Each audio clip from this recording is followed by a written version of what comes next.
you wear another hat besides the market president for Truist. What other hats do you wear, Bill? Yeah, so I think it's important for bankers, especially, to be involved in the community, right? I mean, we are really just a function of how well this community is doing. So we have to be at the forefront of making sure that the community is vibrant, that we're growing.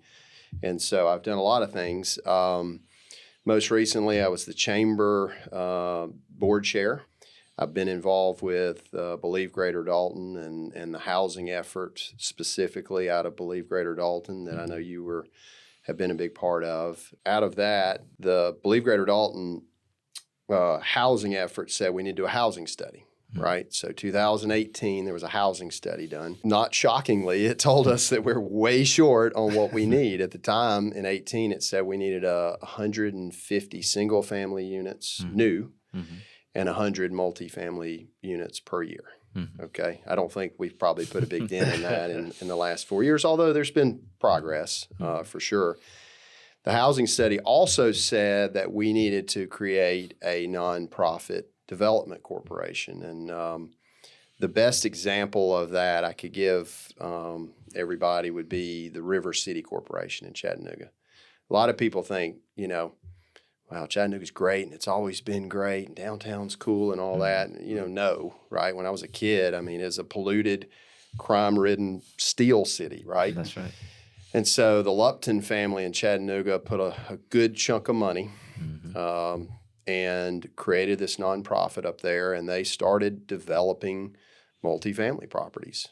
Initially, I think, was where they started, and 25 years later, look at where Chattanooga is. So the idea was to do something similar, but instead of downtown oriented, to be housing oriented throughout Whitfield County, and so that's where we created the Flooring Capital Development Corporation, or FCDC as we call it. And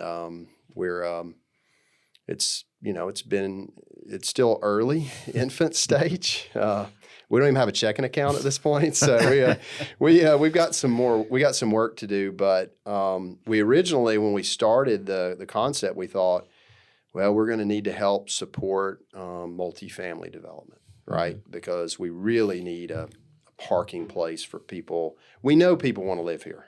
We have jobs. We have good health care. We have great internet. We have great utility. We have a safe community. And so we knew people wanted to be here.